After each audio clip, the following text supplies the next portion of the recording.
started out this morning at 8 o'clock trying to learn a little bit about this federal legislation that I didn't do a great job of explaining, but only highlighting, and then highlighting the potential that we have within our community. We took a small bus tour. I'm sorry we couldn't fit everyone on there, of about 36 people. Standing room only, actually. We just didn't allow Noel to take a seat. But just took a bus tour through some of the opportunity zones. And those of you that live here, you probably know where those zones are. We also, during the morning, did some introductions. And it was really fascinating to see where everyone was from, or what sector, whether it was the private sector, the public sector, whether it was community members or entrepreneurs. But it was really great to see the diversity in the amount of people that were there this morning. Now, we had a great lunch with some good conversation from anyone from government officials to business owners. And what was great, because I continuously keep hearing the words called synergy and excitement. And that was incredible to hear about how people are actually feeling about where we're at and where we could go. And you know, I probably shouldn't do this, but we do have Mr. Jim Walsh sitting over in the audience. He's a man of few words, but a lot of action. So I do want to acknowledge Jim Walsh and make an introduction to all of you as well. When you take a look at, when we talk about downtown revitalization and redevelopment, you've already met Donna, but Jim Walsh has been huge in our redevelopment efforts. And the house, the Judge Platt's house that we talked about, one of his companies, JSA, is the company that did that, and we were taking a look at some of the work as well. But we have a lot of great people here, and you obviously didn't come here to hear me talk again. Yeah, you asked them, you should have seen their faces. And for those of you that didn't get an opportunity earlier, Rick Jacobs and Aaron Thomas, could you both please stand up? For those of you that weren't here earlier, and they're from the Accelerator for America, and they can actually testify that when I'm gone all these different places, that I am talking about Waterloo. I am working on behalf of the city, so they can do that. But we want to thank them as well from coming from sunny California. But this part of our session focuses talking about this high level legislation, to talking about best practices and things that have been seen on the ground with communities. And what better group to have here than WSP, U.S. Advisory Services, who's one of the leading professional service firms developing business and operational solutions in all areas of management, investment, and development throughout the entire business life cycle. And leading the charge and president of U.S. Advisory Services, none other than John Porcari. And John directs, I guess they want me to get off, but I got to read a little bit of this resume, because he directs the firm's strategic counseling services across all market sectors, including building, transportation and infrastructure, and industrial, and energy and environment. He is responsible for integrating the firm's technical expertise, in planning, engineering, program, construction, management, and operations with the strategic thinking needed by owners, developers, and operators to successfully deliver programs and projects. And prior to joining the firm, he was Deputy Secretary at the U.S. Department of Transportation, serving as the Chief Operating Officer for an executive branch department with a $77 billion annual budget comprised of 10 operating administrations and 55,000 employees worldwide. So we can give a warm Waterloo and Cedar Valley welcome to John Porcari.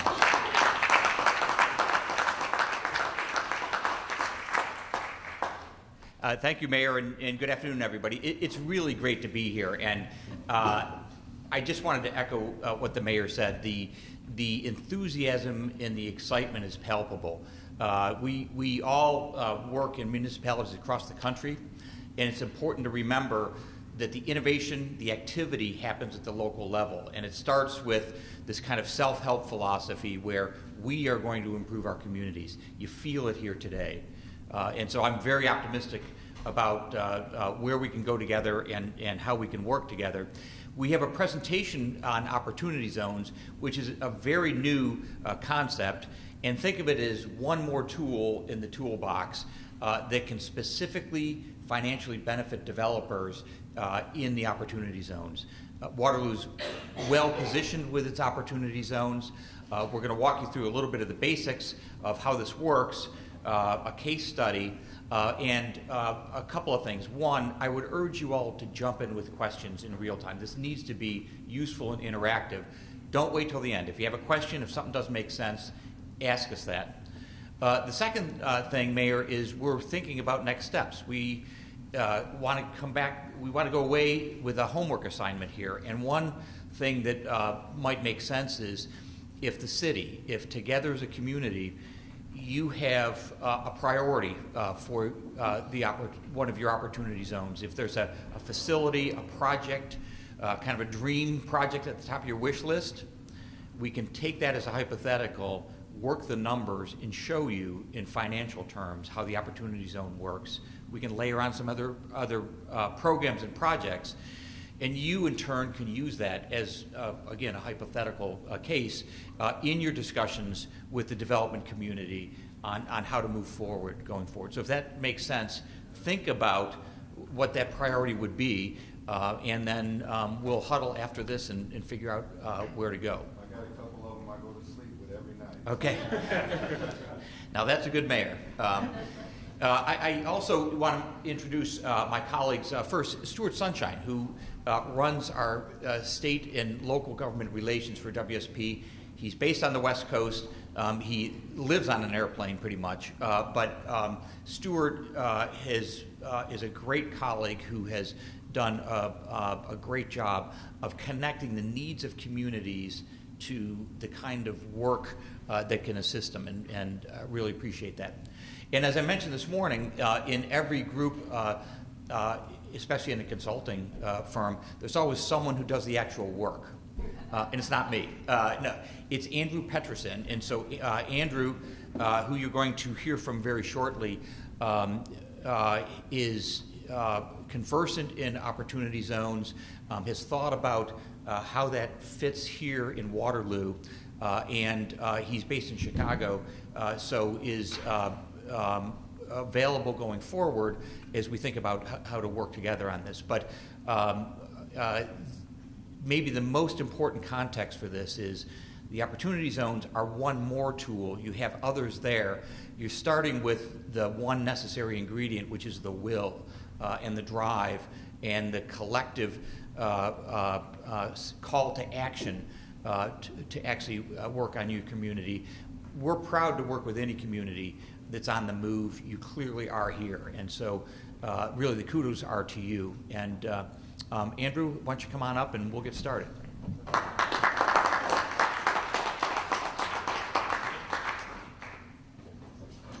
Well, can you hear me if I speak out like loud like this and walk around, or is the microphone better? You can Take the microphone. Or should you mess up? Is this all right? Don't worry. Okay. Well, first of all, thank you all again for having us here. And this presentation and really kind of workshop is really, again, please, at any time, ask questions. I want this to be kind of a two-way conversation. I know it has a presentation workshop, but this really is a conversation with everyone in this room, right? So we're all here together for the first time, really trying to get the ball rolling, as the mayor said this morning. So we're all here. Please jump in. I'm going to ask all of you all for input throughout the presentation. So just to kind of preface there. As you kind of see here, right, today's outcomes, we're really looking to be kind of more informed about opportunity zones and what they mean for Waterloo, inspired to take action, and ready to take our next collective steps. And just as John had just said, we want to leave here with some homework, and we want to be able to come back to you and be able to really take practical, actionable steps forward from here. and because this is a new program, so we're kind of all in it together. As kind of an outline for what we're going to go through today, I like to think that you learn from experience, but you really learn from reflecting on experience, right? So these kind of first two, we really want to think about reflecting on the perspectives that the city's put together. I know they're at the table throughout, so if you guys have kind of gone through it, I'd love to kind of hear some initial thoughts as we begin to discuss. For those on the bus tour, we just went and saw all the opportunity zones themselves, so kind of we're going to have a little kind of small group discussion about what we saw, what opportunities there may be, and kind of come back. Thinking then about, as John's talking about, this is another tool kind of in our toolbox, in our toolkit here at the City of Waterloo. Thinking about what are some of those tools and where have they been kind of put in place. A case study that the mayor mentioned, or the accelerator mentioned this morning down in Birmingham. And thinking about, I think almost most importantly, measuring success. What is success, right, for opportunity zones here, and how are we driving that vision? I think setting that up front is going to be really important, and then thinking about the next steps. And this is a little about WSP itself. I don't know if you want to talk or You're on a roll. Okay, all right. Just kind of by way of background, kind of large international consulting firm. We do work in engineering and in advisory services, as John had talked about. And kind of where does this all make sense kind of in the opportunity zone, what I'll call kind of value chain, right? So here kind of at the core of the program, right? So for those who may be new to, you have investors that will put their money as capital gains into a qualified opportunity fund. And those funds will be invested in either property or the businesses. And that's really the core of the opportunity zone, I guess, program, the incentive. And here, it's kind of hard to see, you have kind of developers, right, working at the property side of that, municipalities and governments that are really supporting both of those two arms of that, right? So both business development and small business development. We're hearing things, tech works here in Waterloo, as well as properties and those particular projects. And then kind of where we might be able to support the WSP from a design and planning, from policy, from financial support, P3s, and other kind of guidances.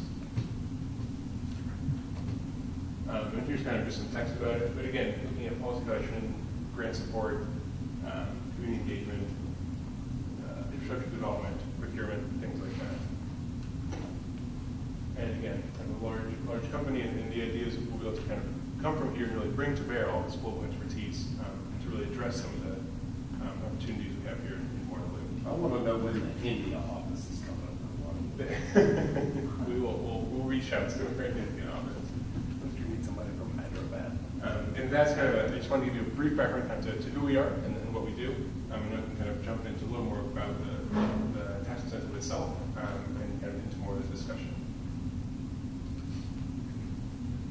So I really wanted to start with, to get kind of a pulse of the room. I know we have a lot of people in here, so we can take volunteers, or we can kind of go around each table. The table might take a long time. Who will just kind of volunteer and say, like, what do they know about the Opportunity Zone program? You know, how do they see themselves as a part of it from what they know? I don't know if we have any volunteers to jump in. Is anybody familiar with it? I'm in the federal government, and what I know is based upon what, number one, came out of the IRS, just rulemaking. Number two, there's frequently asked questions that's been put out by the department. Number three, we had to do the field office directors have had to do their own homework so that they can generate interest in all of the opportunity zones throughout the state of Iowa, for example. Waterloo is way ahead of the curve, way ahead of Des Moines, I would say. And as a lead into what we might discuss today, hopefully you're going to show, here's those next steps. You have a prospectus. If somebody wants to build apartments, what are the steps? I'm hoping we hear that so that we can share that not only within Waterloo, Des Moines, there's a whole bunch of opportunity zones in Western Iowa, rural communities. Great, thank you. Anyone else? Even if you don't know a lot about them, if you see yourself as being a part of the program? Private practice attorney. I've done IRS Section 42 New Market Tax tax credit transactions. So I kind of understand the financing model. But one thing that's really cool about this financing vehicle specifically is that it also allows for the investment into businesses within those opportunity zones. So it actually is a sort of legislative hook to really try to empower investment back into actual businesses and not just actual property or facilities or land. So it really kind of brings that sort of community drive and that economic driver really back into some of the heartbeat of our sort of Main Street communities. So. Thank you.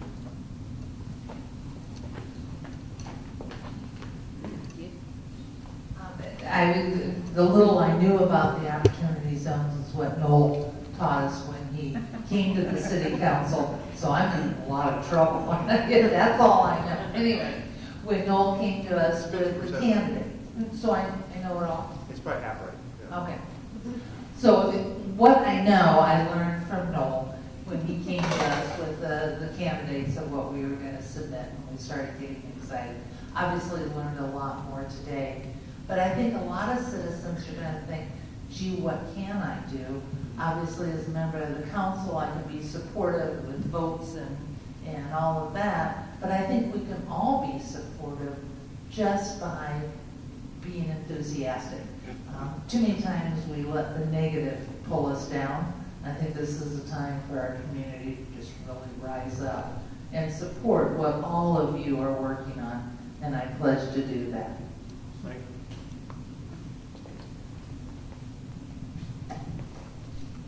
Pretty short because I feel like I've been talking all day today. But Jane Armstrong, I'm the director of the Small Business Administration.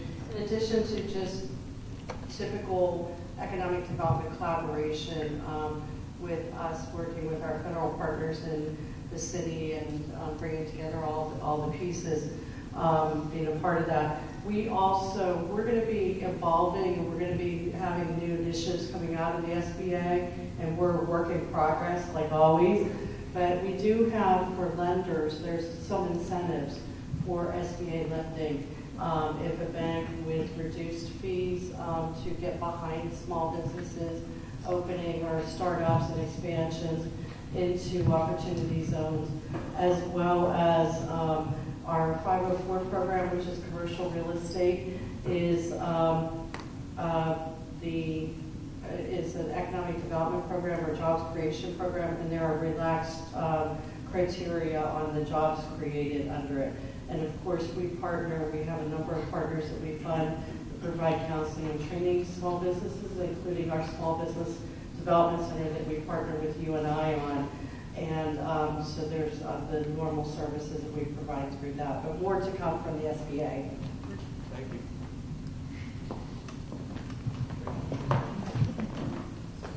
So I had the opportunity to participate in one session on opportunity zones at the National Association of Counties Legislative Conference, and one of the things I took away is that as people are trying to get their heads around this, most of the initial investment is happening in real estate and not in small businesses. So I'd like to see how we overcome that challenge, because I see the small business investment being what would have the most impact in our community as far as creating new, good-paying jobs. And then the other part that I'm interested in learning a lot more about is the existence of these socially conscious venture capital funds that might make more sense for some of the more economically challenging or less profitable projects, but would still have a big social impact on the community.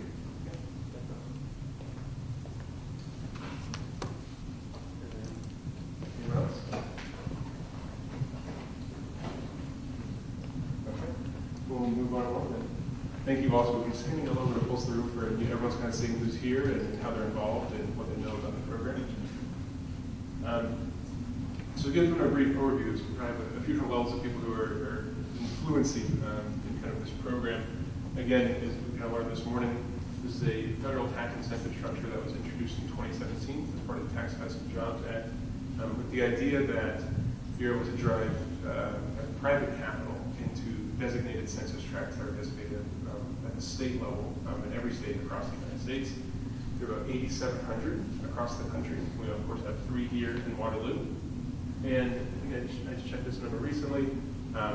There's a lot of sites that kind of aggregate one of these the funds that are looking to drive investment into these census tracts.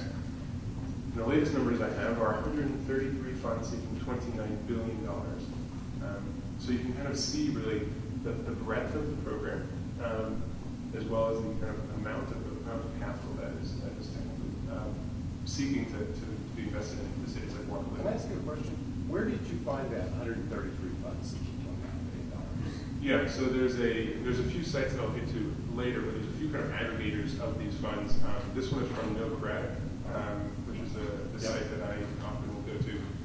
There's a few others like Opportunity DB and others. And those are kind of updating frequently as new funds come online, and those are all self-reported. Right. So yeah. And then kind of really thinking about kind of the stakeholders, right? On the community side, there's obviously development of properties that are within the opportunity zone. And we just heard kind of about developing small businesses, right? And actually, I'll talk kind of later on about a new set of regulations, about 162 pages just came out in April that really expands the possibilities for investing in small businesses and kind of loosens some of the definition of that. So that was a really important kind of new regulation to come out, and again, it kind of continuing to come out. So this program will continue to be updated. And I think a third point, really connecting community assets and people like we're doing here, right? This program is really bringing people together within cities across the country to really take their kind of best foot forward and kind of show what they have and where they want to go. And from the investor side, there are really three kind of key benefits. By putting your capital gains into one of these funds, you defer the capital gains tax until 2026. If the capital gain is in that fund for 5 years, you get 10% reduction on the taxes that you pay. After 7 years, another 5%. So if you do that math quickly, at the end of this year is actually the fund will be invested by the end of this year in order to get that full 15%. So there's probably going to be hopefully a lot of activity coming up in the next kind of 6 months.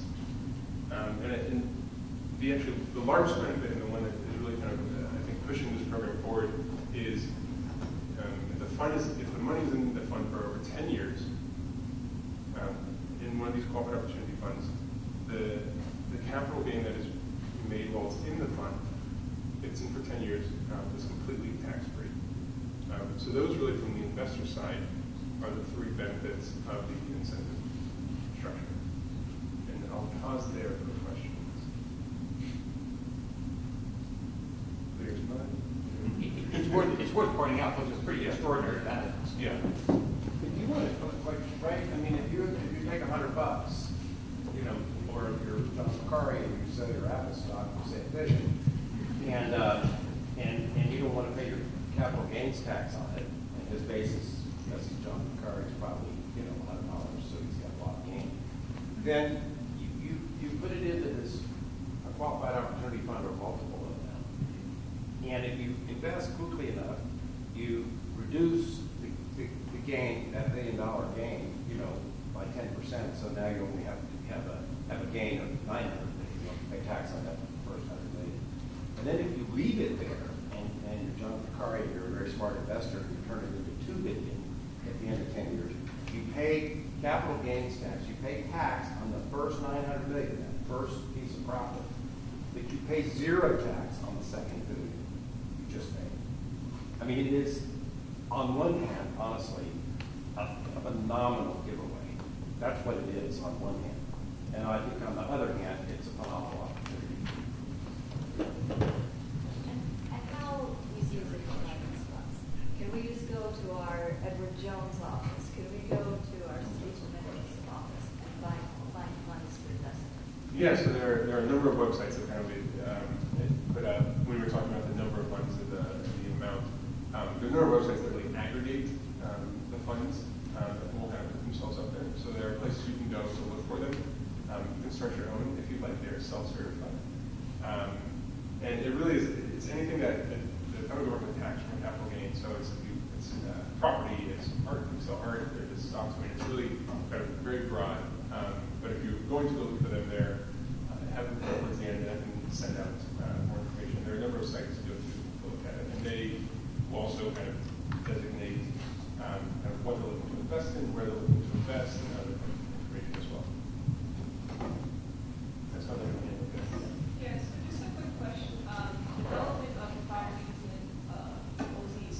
serving small business folks. Can you kind of talk about it a little bit more? Is it new businesses, new ideas? Is it existing businesses? Is it partnership? Are we getting investors that want to, let's say, if you're in opportunity zone, build them up again? How is that working when you talk about small business? Yeah, so the two ways that investors can invest in small business, that's a great question, either in stocks or in partnership. And then that will be, again, through the fund. So those are really the two avenues that can go through.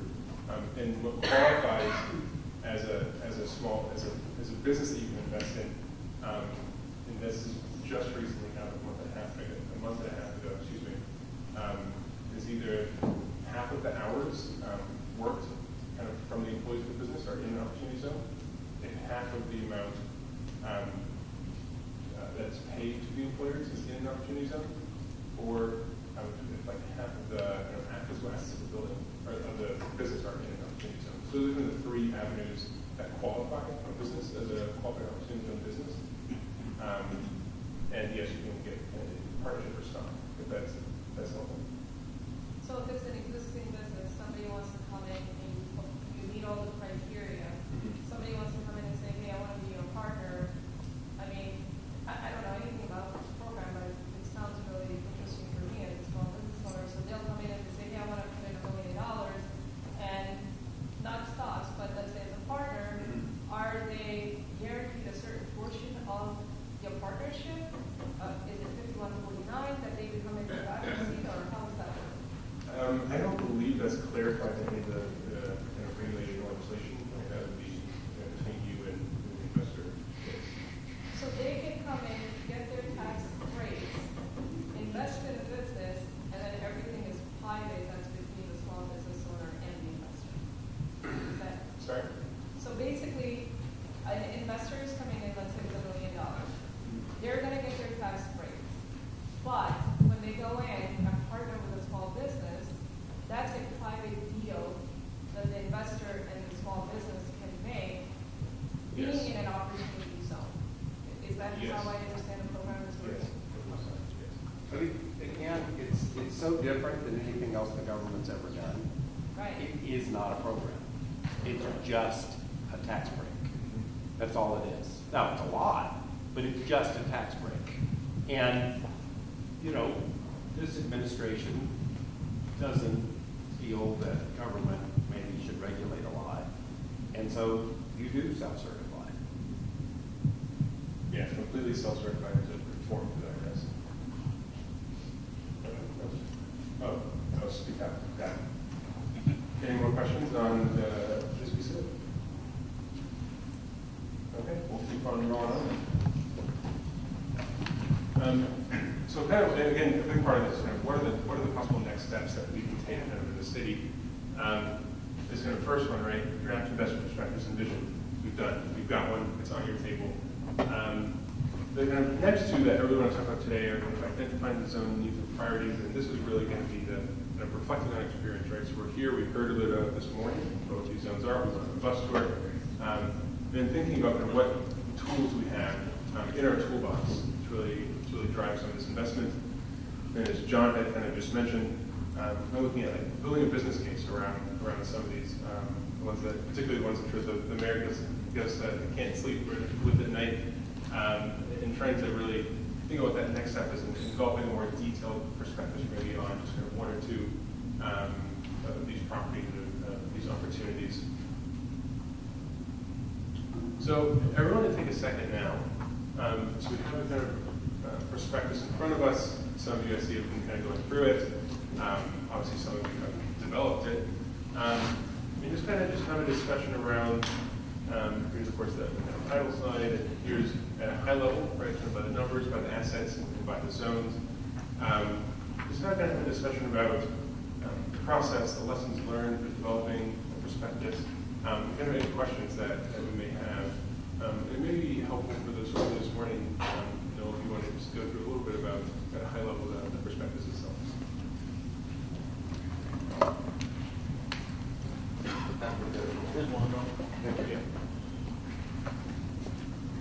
So the prospectus you have in front of you, I mean, basically put it very well. We tried to go through and look at, give some examples of projects that are in that area, give some examples of things that are happening, what improvements have been done, what momentum is out there. And we've also tried to put forth some of the statistics of what is actually invested or what's existing in the zones. Again, as you're looking at projects, as you're looking as an investor, based on your funding sources, that you may be looking towards as to what qualifies for what. You know, maybe some Iowa finance tax credits if they're using CPG. So we try to put some of that information in there as well, just to let you know what we have in there for population, for geographic numbers and all that. I'm just kind of flipping through it. Sorry.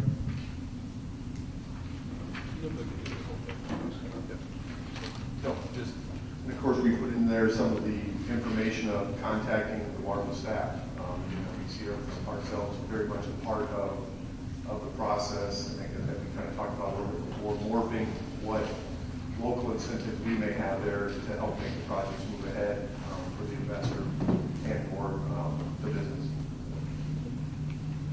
Thank you, Albert, for doing a little bit of introduction. I know you were going to be involved with creating the prospectus. Now that perspective, people kind of looking at it, if there are any questions that are to the top or thoughts about what's been developed by the city.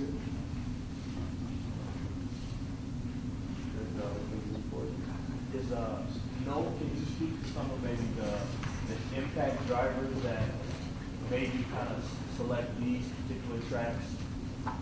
Maybe some of the discussion that was kind of behind that, just to kind of cover the situation. Sure. So we looked at, you know, back when the state started the process, and I think someone earlier talked about, you know, nobody really knew much about what this was. You know, the city of Waterville were always wanting to be innovative and try to participate in new programs that may help bring funds to the community. So we looked at the eligible zones. We basically tried to look at what we had going on here as a community, which of the eligible areas had the potential for the investment and for projects and for sites and all that. Because basically, you know, you don't want to put a zone in there if there's no potential for large projects to happen. So we tried to look at the ones that we thought, hey, we have a lot of good momentum going on, or hey, these are areas that are in need, but also have some sites or some businesses that could definitely be on that block for immediate investment in this 10-year period. We tried to look at those, prioritize those, and then we did submit 4 of them to the state.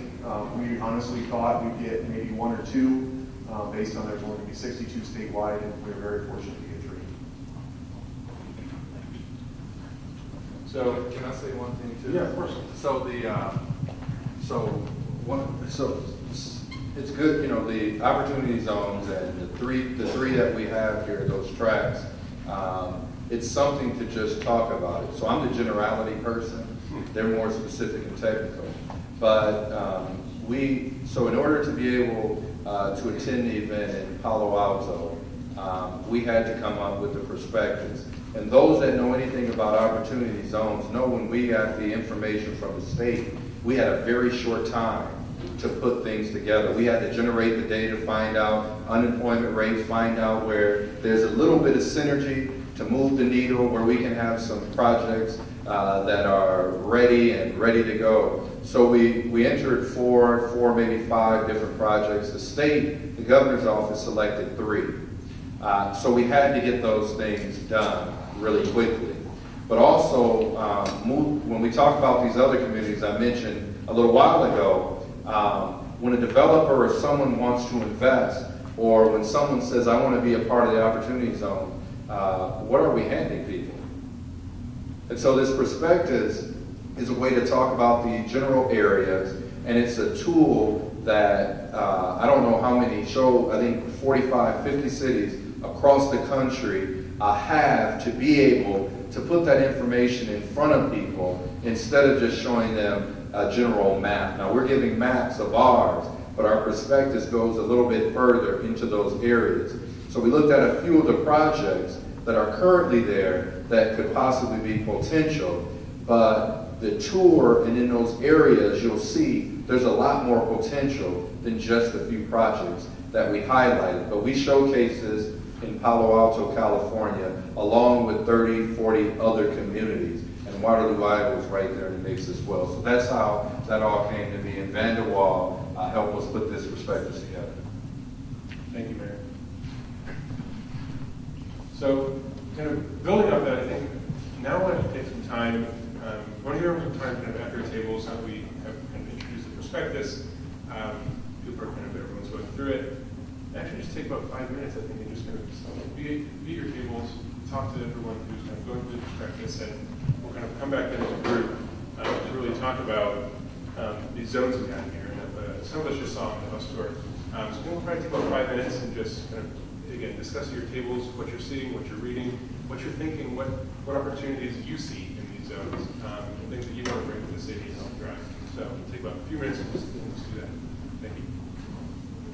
So now I'm just going to kind of go around and you kind of elect a speaker for your table, if you will, just as someone to kind of talk a little bit about the discussion that you all had. And I think particularly if there are projects that you think are real priorities for the city and the people that you are sitting with, we'd love to hear those. Again, as John had mentioned earlier, we're thinking about kind of coming back and really developing kind of more detailed kind of business cases or performance sheets for some of these. So if there are particular projects you think are priorities, please let us know. And we'd love to just hear a little bit about the discussion you all had, just to kind of share with the larger group here. And we could take a volunteer, maybe, if they need a minute. There we go. We'll go over here first. Okay. Anyone? Go for it. Yeah, you will. Yeah.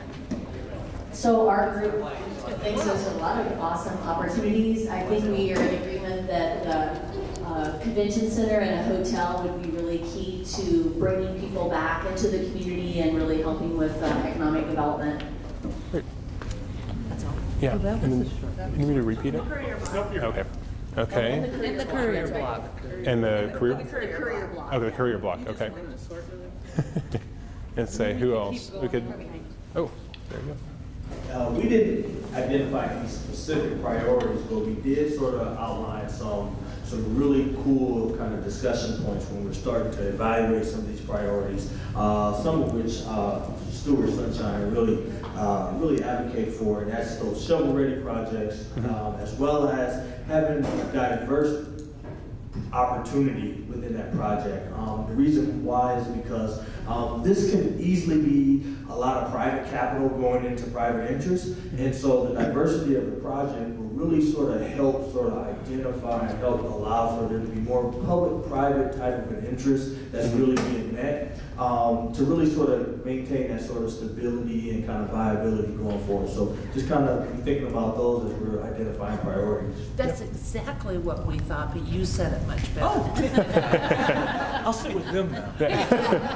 Great. Okay, I can go around if we want volunteers. There you go. Wendy?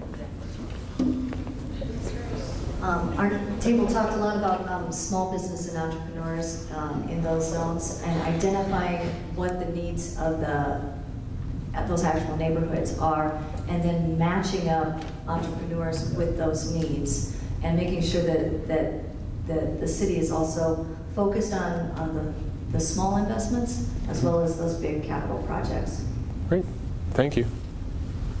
Then you guys are next. And you have to think of who's at the table here with SBA, the city. So we also talk about the small investments, specifically talking about the small businesses and trying to help them out, and also trying to prioritize the projects that could help to layer with other support systems such as SBA or local incentives. Right. State. And state incentives. Then I'm going to come back to you all. How are we feeling at this table? Okay, we will go into this table. I was a part of this conversation. I know you guys have something to talk about. I think we're behind everybody. I feel like we spend more time sort of trying to understand exactly how to put pieces together. I think that's what I would sort of say. We're definitely trying to, I guess, understand whether, it was more of a fund opportunity, that it was Structurally, the right way to approach was more on the capital side. I think we were looking at sort of the different areas in downtown and trying to understand where we see action going. I think, at least in the downtown areas, I think, it's very much capitalizing on what else is going on in the zone as well. So I think getting these priorities understood is a big thing. Fantastic. Thank you very much. We're going to go here next. Volunteers. Here we go. I think our conversation really ran around small businesses, and one of the things is because it's such a new program, and there isn't a whole lot of information as to how the program is working, and if it's a blanket slate, I think getting detailed information on how the program is working, and also when you're looking at small businesses, you also want to make sure that small businesses are protected where, if you have large investors coming in, they don't get gobbled up and they end up losing their investment. So I think as a small business owner, that's probably one of my criteria that I think I would be interested in noting from an investor is what are they looking at, and also looking at the details. If it's commercial, you have depreciation, you have 1031 tax exchange. If they're investing in real estate, how is that going to pan out? How is that long-term going to work if, let's say, a partner wants to get out, partner wants to sell? So there are a lot of questions that I have as a small business owner being in the opportunity zone, and where do I go to get those answers? So I think that to me is really important. Okay, thank you. And we'll go back to this table here. Who wants to go for it? They're going to make me do it. Go for it. We also were trying to sort out how all this fits together. But one was housing in the Walnut area. Would that be a priority? The other is small businesses, entrepreneurs, especially minority-owned in that area. And how can the city work to make sure that we benefit those zones where the people live? So the people that live in the zone can take advantage of that. I don't know if there's extra rules, regulations, incentives that could be put into that to make it work. Yeah, great. Thank you. Over here. Yeah. One of the things that we did discuss, and I'm the type of individual who tries to drill down and look at solutions. One of the things I know, we're talking about small businesses within this zone. Well, for me, that 24/7 report, it talks about the unemployment rate among African Americans. And I guess my question is, okay, if there are training programs or the opportunities for training programs to help individuals get a skill set, to get a higher paying job, to help sustain these businesses, is there an opportunity through people investing to start a training program up in the opportunity zone? Fantastic, thank you. Then we have this table. Nope, okay. Yeah, no? No, okay, we're going with a no. We're going to try one more time over here. How are we feeling this time? Okay, we're going to keep on moving. So there's some fantastic discussion and great ideas that are coming from that. I know we've been writing them down, and we'll get back to you, kind of with future follow-up. Oops, those are the zones. Yeah, so I just kind of put together some slides. We kind of know where these are, but again, we have kind of our downtown zones, which are kind of two zones that are side by side, and then LaPorte Road Revitalization Zone.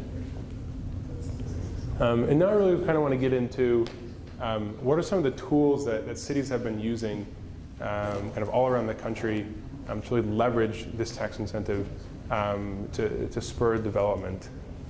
And at a high level, there are kind of a handful of things. First being kind of public finance support, right? So what can the city do, whether it's TIFs, whether it's bonds, project zoning and permitting, looking at kind of fast tracking opportunity zone projects specifically. Thinking about local capital, right? So the power of local investors, the power of foundations to really support. Engaging community groups, developers, anchor institutions. I know we had a great conversation at our table about the community colleges that are here and how they're supporting a lot of business development here locally in Waterloo. And then kind of connecting with investors, right? So I had a great conversation at the table back there about kind of some third-party marketplaces that are opening up and kind of how you connect to investors and where you find that information.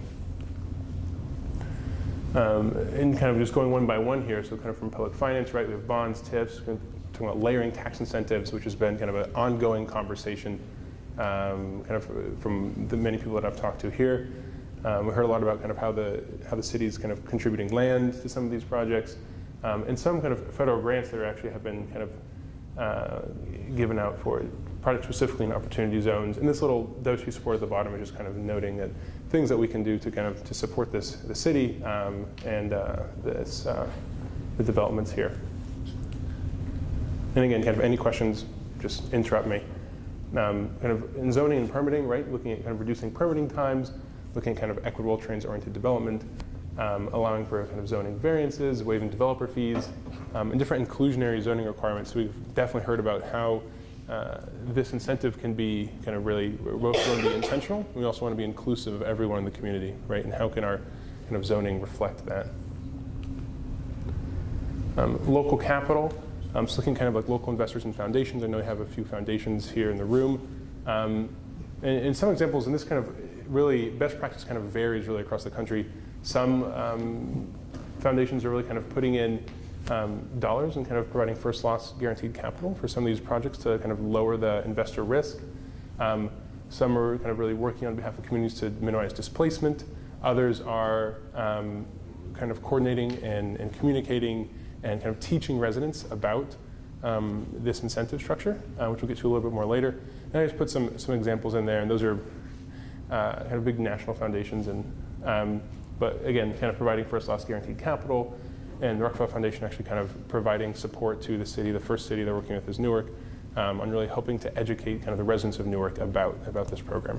So really kind of a wide array of different options here. Could you share some more detail about what Kresge's doing? They are, John, I know I talked to you about it earlier. You might know a little bit more than I do on the Kresge side of it.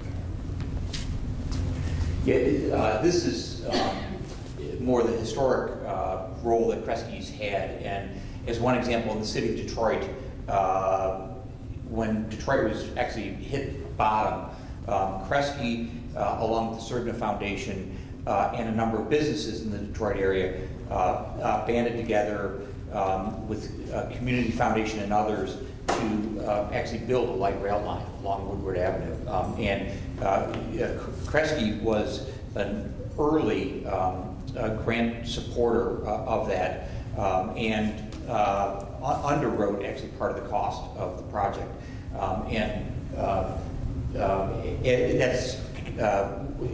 It was obviously their home city, but that's one example of the kind of work that they've done. Yeah. One more thing also that they're doing on this front, along with Rockefeller, is that they're seeding funds. So they picked, I think, 2 funds that they gave money to to incentivize them to take bigger risks, right? Because I think the challenge with investing in certain businesses is that the downside might be more precipitous than in your typical private equity or venture capital or whatever. And so they're funding them with first loss capital to say, okay, take risk by investing in businesses that meet these values, and then we will kind of reward you for doing so. So that's kind of your first loss guaranteed capital, is that we're going to give you extra capital in case things go wrong. Yep. Can I ask a question, since I'm on the interaction between this long-term equity capital and small business investing? Mm-hmm. So traditionally, the way that small businesses are capitalized through debt capital, because there's no dilution of their ownership, and I think the woman back there was kind of alluding to this. And so I'm curious, because one of the things that we want to get done with this Opportunity Zone incentive is to invest in small community businesses to foster, the job growth and stuff. But I wonder if there might be an educational component, or how does that actually work if you go to if you want to help turn the local taqueria into 3 taquerias, equity capital is taking ownership from those people, right? Yeah. They're selling a portion of their business to you. And I'm curious how you might think that actually works in practice. Yeah. I can speak a little bit to kind of the education around the kind of local businesses and things like that. I don't know. I might have to get back a little bit more on the details of your kind of full question.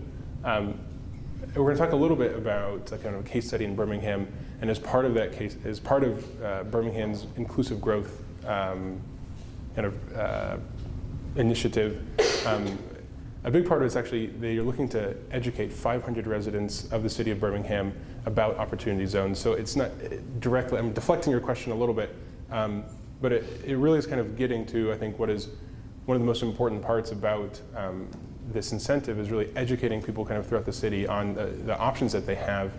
And I was actually just on the phone with an investor who's in Boston but is investing in the south side of Chicago, and a big kind of point that he kept making to me was this piece about education was, I want to work with local developers, I want to work with kind of local communities, organizations, but it only helps me more when like they're educated about the program and they kind of know the steps to take.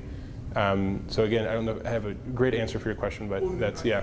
Maybe that nobody does. Yeah. But that's something that I kind of have started to see in some conversations and in some programs around the country. And then kind of this fourth tool we're going to say kind of in the toolbox is really just kind of engaging the community, right? So local economic development groups, some of which are here, technical assistance programs like the one kind of I just talked about in Birmingham, and Mayor Hart had talked about Colorado and what Colorado is doing. They are using, I believe they're using I always get the acronym mixed up, CDBG funds for technical assistance programs kind of throughout the state with opportunity zones.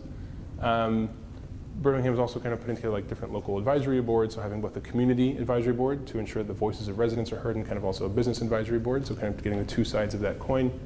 And then continuing to work with anchor institutions like local universities and colleges, kind of your EdMed more generally.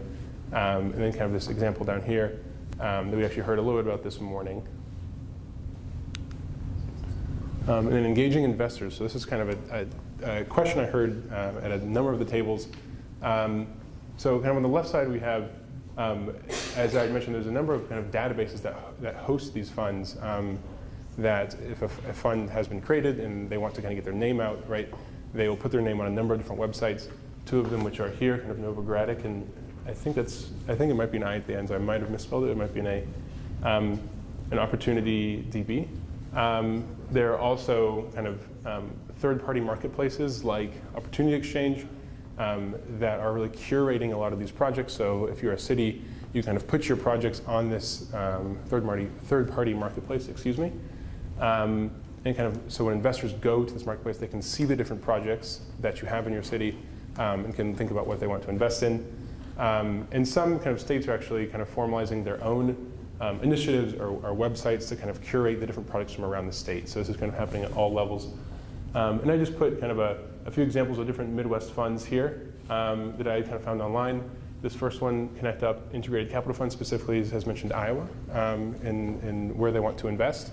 So that's kind of a few good examples there. The bottom three have kind of talked about the Midwest more generally, and there's dozens of funds that just talk about kind of we want to work in specific areas but across the United States. So again, those kind of databases are going to be your kind of best insight into kind of where the funds are, and they generally have contact information as well, phone numbers and emails, so you can kind of reach out. And we're a little behind on time, so we're going to blow right through the break, if that's okay. And for many good reasons, because we had such engaging discussion. So I want to just briefly kind of talk about, and the mayor and Wendy and I were on the phone about 2 weeks ago about the Birmingham Inclusive Growth Partnership, and just talk about kind of some really high-level thoughts on what they're doing in Birmingham, and seeing maybe if we want to kind of adopt something in Waterloo, or what we can learn from what they're doing. At a high level, the three things we really want to talk about is kind of the organization oversight. So they have both the Community Investment Board and an Investment Board, the statewide collaboration with Opportunity Alabama, and kind of the education, which I've talked about now, kind of how they're looking to empower the residents of their city through kind of educational programs. So this partnership is kind of run by the City Department of Innovation and Economic Opportunity, and really involves an organizational level, kind of two different bodies, right? So one is the Community Investment Board, which is kind of 11 civic leaders from all 9 of their council districts. So it would be the equivalent of, I believe there are 5 wards here, question mark, I think.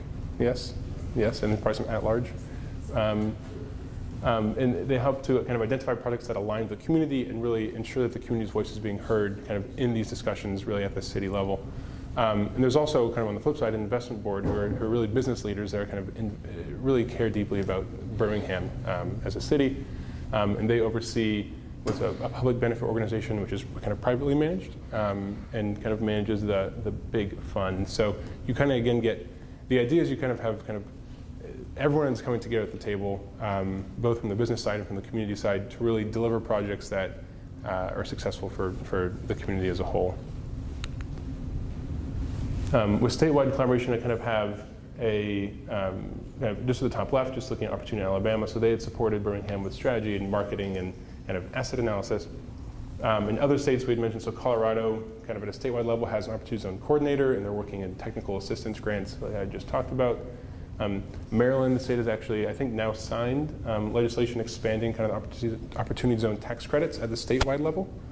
And Ohio has really put together now kind of a website that is a kind of information exchange for the entire state, and really kind of putting a real marketing campaign behind Opportunity Zones in the state. And I just listed, I know, again, we talked to the mayor about the kind of Iowa League of Cities Metro Coalition and the Iowa Economic Development Authority, so different authorities that at a statewide level that might want to be engaged in this work that can really support the city of Waterloo. And then here, kind of in this last piece of the kind of the big partnership, is this idea around kind of education of the residents of the city. And again, their goal is to train 500 residents on the fundamentals of OZs. And I think if I could guess how many people are in the room, we're off to a good start here in Waterloo. We're 10% of that already. Yes, we're already 10% of the way there, so that's good news.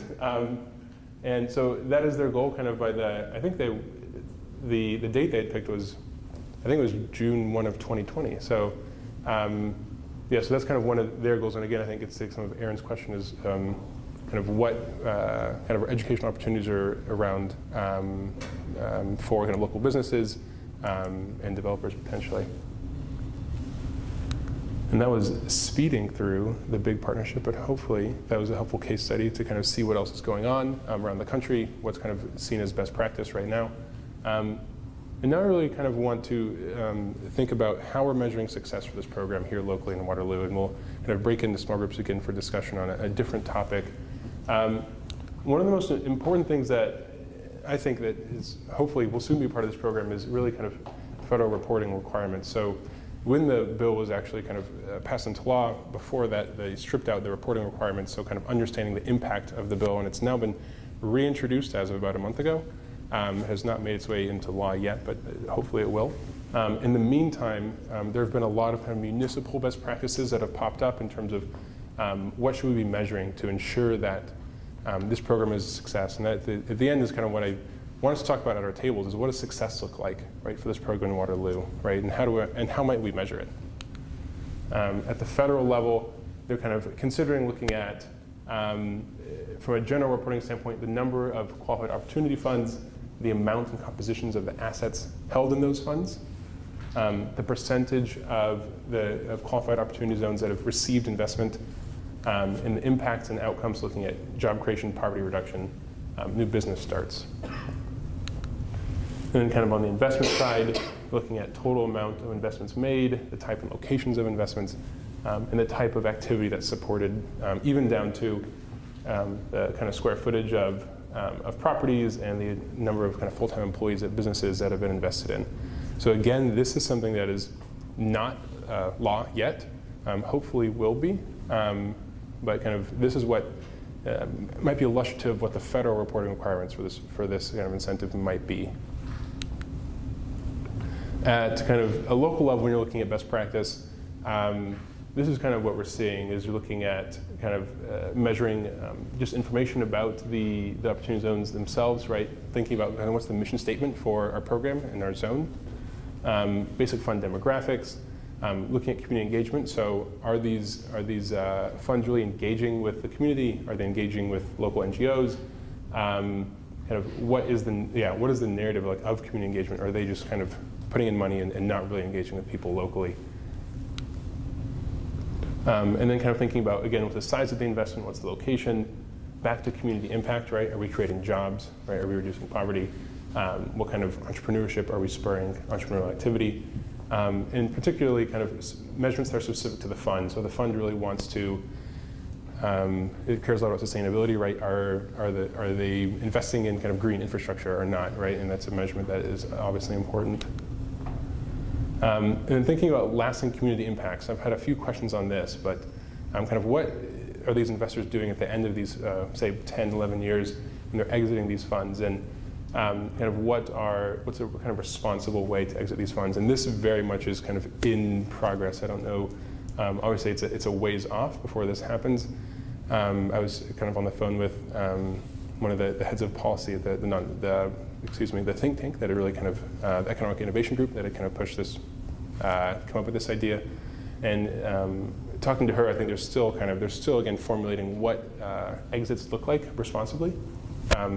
So I know I had a few conversations with people at tables. This is kind of an ongoing discussion of what this looks like. So what I really want us to do now is to kind of get back into our small groups and talk about what I think is incredibly central and critical to this program, right? Is what does success look like to you all? And I'd love to hear kind of at the end kind of a good discussion about this, right? And how do we know that we've achieved it? So now we kind of hopefully are a little versed kind of in opportunity zones. We've had some great ideas come up of projects that we're interested in developing or supporting.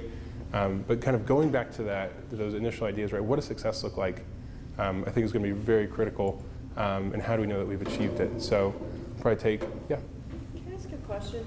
What role do CDFIs play in some of these other communities? Because we don't really have a CDFI infrastructure in Iowa. That's one thing that's really missing on the technical assistance side for business development. And I was just curious, are any of those communities like Birmingham, do they have a lot of CDFIs that they're leveraging in? I mean, not the investment side, but I mean, it's another piece to bring to the table. Could you repeat the question? I'm sorry. Yeah, Mike, here you go. Community development finance. Here you go. There you go. What role?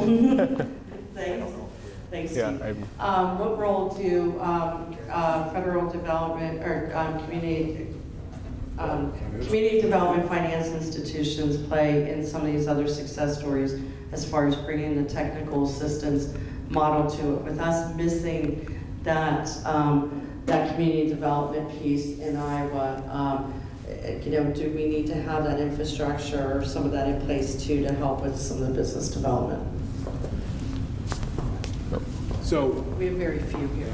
Well, the two big criticisms in my experience of the Opportunity Zone landscape is that philanthropy and CDFIs are still figuring out where they belong in this world. So a lot of people are saying that these bodies are notably absent in this, and so the large CDFIs, LISC, et cetera, are trying, they're building out playbooks and these kind of tools online and all this kind of stuff. But as far as a, community transaction by transaction, I don't think they've figured out what their role is yet. That's my understanding. Yeah. The only other thing I'd add is that the community development financial institutions should be part of the ecosystem of this thing, but they really haven't been. It's too new of a tax incentive. And I think he wanted to push it, yeah. Private equity capital. Yeah. And just from a capitalization structure, especially for small businesses, CDFI could really maybe be a strategic partner in creating some of those sort of covered capital type of investment opportunities where, let's say, a small business is wanting to be capitalized. The CDFI could kind of come in and maybe be one of those guarantors at one level of the capital, which would allow for that small business to really maybe meet some of those impact drivers that the Opportunity Zone is trying to meet. So they do have a role, but it hasn't really been built out as an actual model.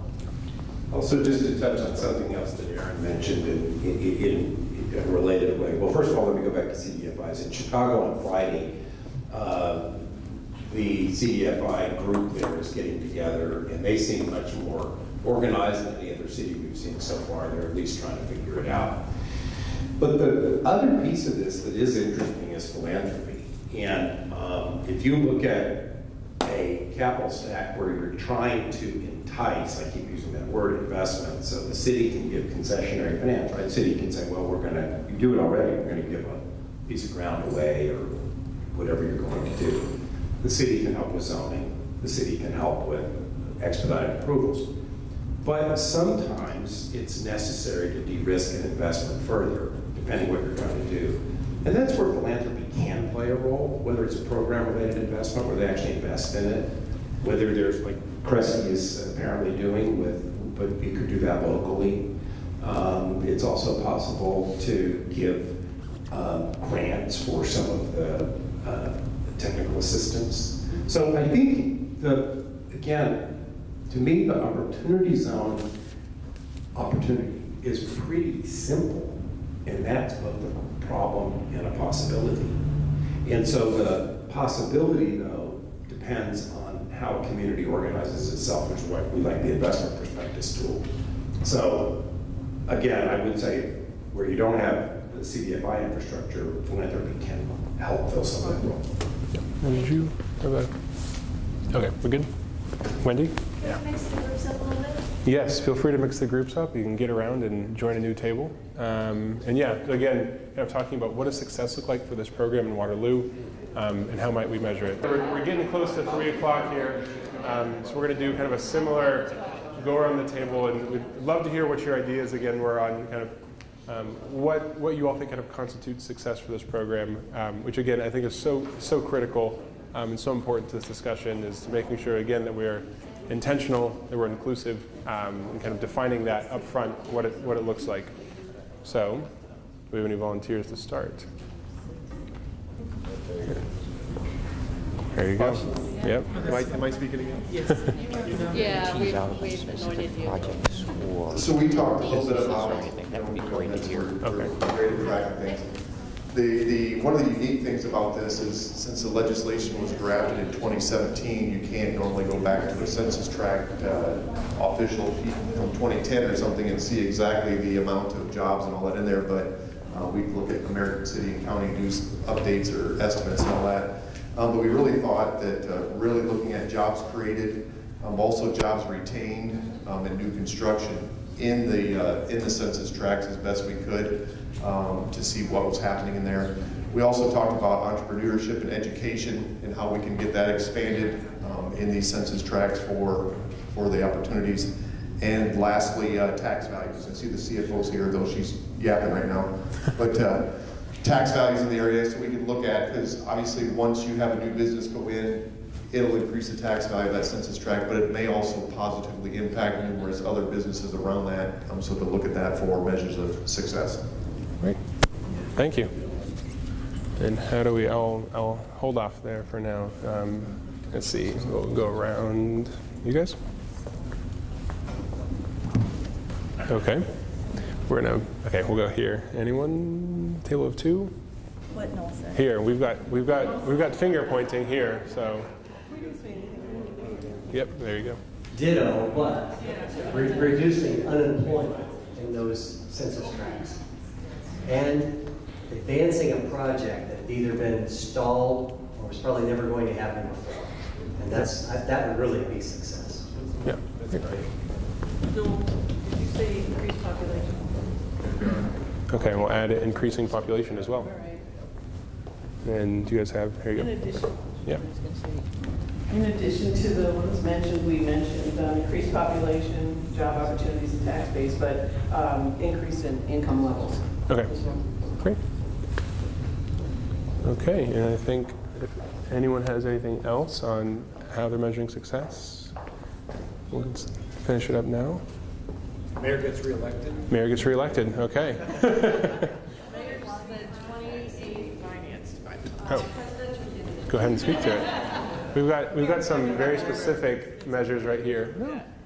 I thought what would be successful for us is if we can get 3 projects going in those 3 tracks, one in each of them maybe, that uses this funding.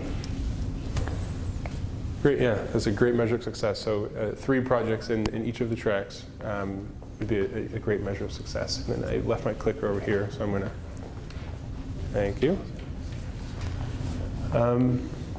And this kind of is we're kind of coming to an end here of our 2 hours. Just kind of thinking about next steps. I wanted to highlight, I know it's a lot of text right up there, but again, this is a kind of an incentive that is continuing to be refined, right? So these kind of second round of regulations just came out this last April, kind of alluded to earlier. Again, had broaden the definition of what it means to kind of invest in an operating business and what's qualifying, kind of defined when the opportunity fund is tested to ensure that, I mentioned it at a table, but I don't think I mentioned it kind of to the whole group, that 90% of the investments in these funds are in opportunity zones, which is what makes them qualifying amongst a number of other things. And kind of looking at some of the operational aspects of the program, looking at kind of reinvesting those funds kind of while they're from asset to asset while they're in the fund themselves. So this is continuing to be updated. There are new regulations continuing to come out. So this is, again, a work in progress. And kind of we're back here to kind of the steps that Waterloo can take, right? So we have drafted the investment prospectus and vision, which I should note is online. So you have kind of physical copies here at your tables, but the city has also provided this online as well.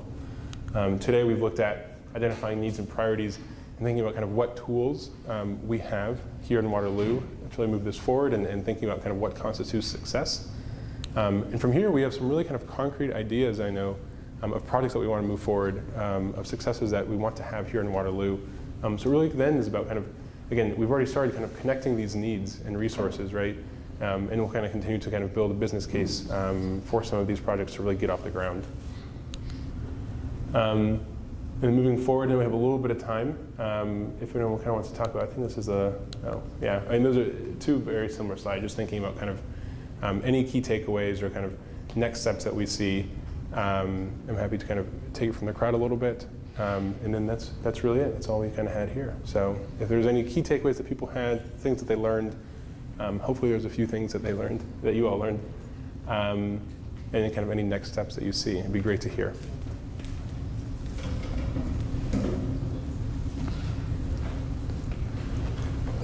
Got some head nods, okay. What would people want WSP to do? If they could do anything. Yes, okay, well, we can always follow up with us. I know you have a number of our cards, and I'll kind of hand it back to John then. Just to get the conversation going, a couple of things. One, we'll provide the presentation to the city so that feel free to distribute it. Second, as I mentioned before, we expect to pick up a couple of homework assignments here, and one of the things that I put out as a suggestion is we've had a lot of discussion today, but to turn this into projects and businesses really makes sense. And what we can do, if it's helpful, is put together maybe a pro forma or two of what a project would look like in the empowerment zone, in the opportunity zone, and how the finances would work, and what the numbers would be, and do the same for our business. Mayor, we could do kind of any permutation of that if you like, but that in turn would be a tool that the city would have, so you could have a very specific, concrete discussion with anybody interested in opportunity zones, if that makes sense. Are there any fields that anybody knows about that are close, that need a push or need a SBA loan or?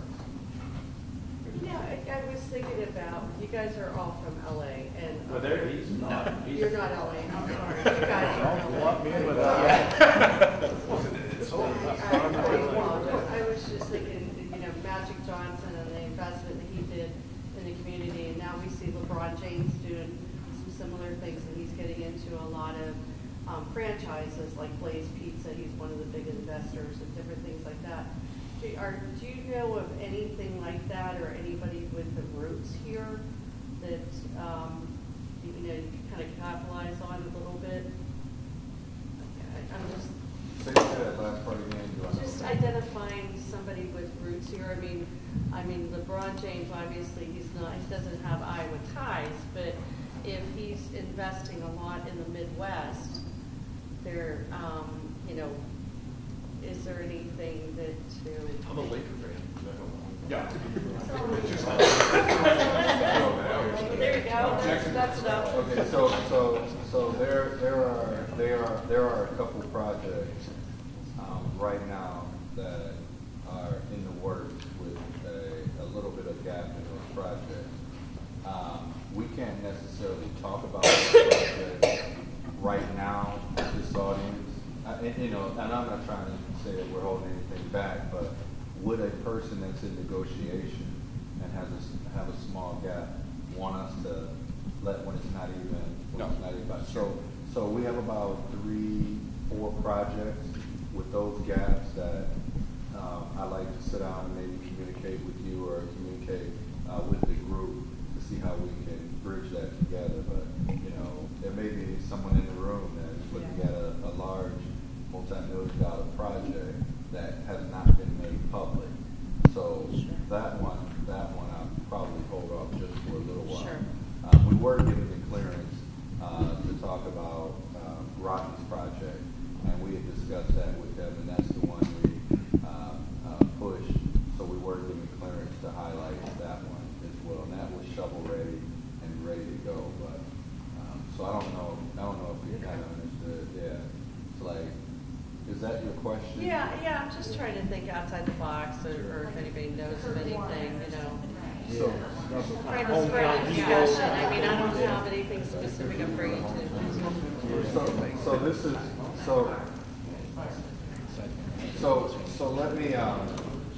let me say this. So, all right, well, I'll wait till So I'm not going to take you home. You are home. So first, WSP and John and Andrew, the crew and everyone, can we please give them a round of applause? It's not easy getting up in Iowa, but it's easier than New York.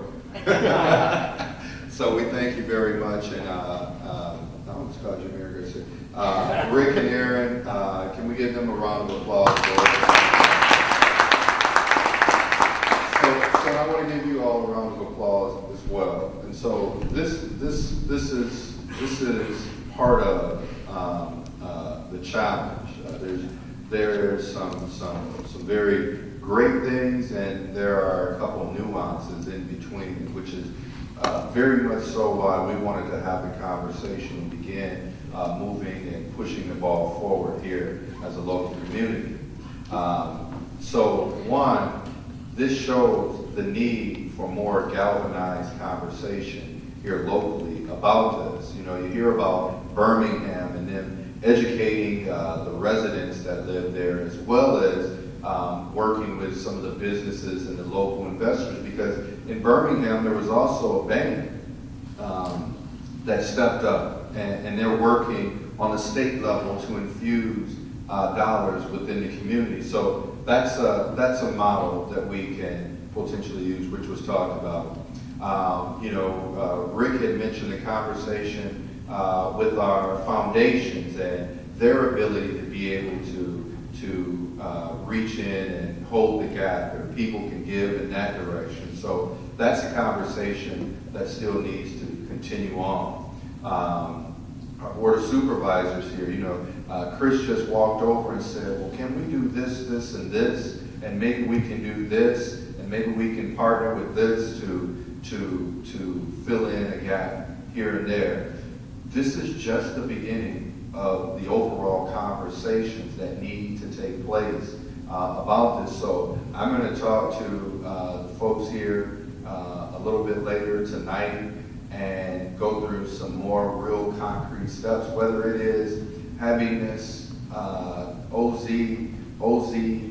board here locally that's able to pull these pieces together. So we're just in the beginning stages of these conversations and dialogue, and trying to figure out how the question that was asked, do you see yourself in this conversation?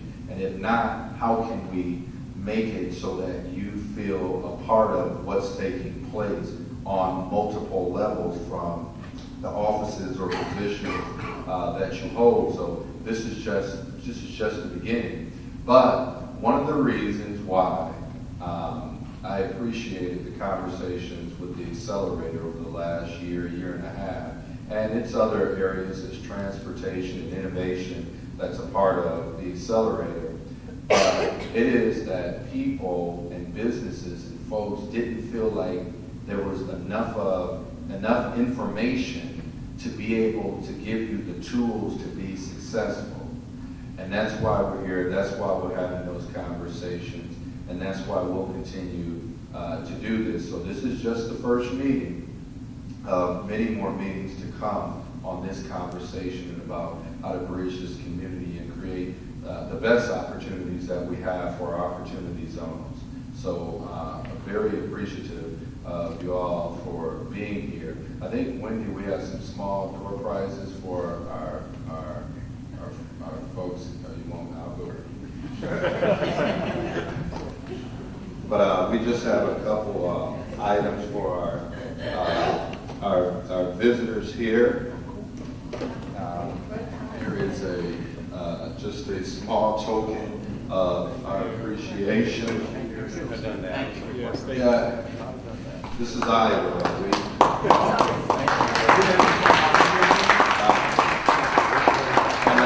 We got to find a Blackhawk jersey as well. So, you need to tell me how to get a Blackhawk jersey. But it, truly thank you. So I know there's probably a few questions left out there, and we'll get them. You can share contact information. We're going to see how we can expand this relationship and take a look at a couple projects as models for the future as well. But I think we're in a good place. Like I said, understand we're probably a little bit further along than other communities are within the state. And I know it may feel like that's saying a lot, but we want to be at the cutting edge. Did you have something to say? I'll work with Andrew to put together a survey based on the questions so that you can go back and think about some of these things. It's been a lot of information today. It's kind of been one of those drinking from the fire hose type of information sessions. So I'll put together a survey and a vehicle for you to ask the questions and request more information on specific things, and that way we can connect you to the right resources. I'll also provide links to the city website for these the presentations that have been made. We've videotaped the sessions, and so those will be available on the city website as well. Your question? No? Okay. That's all I have. Thank you. Thank you.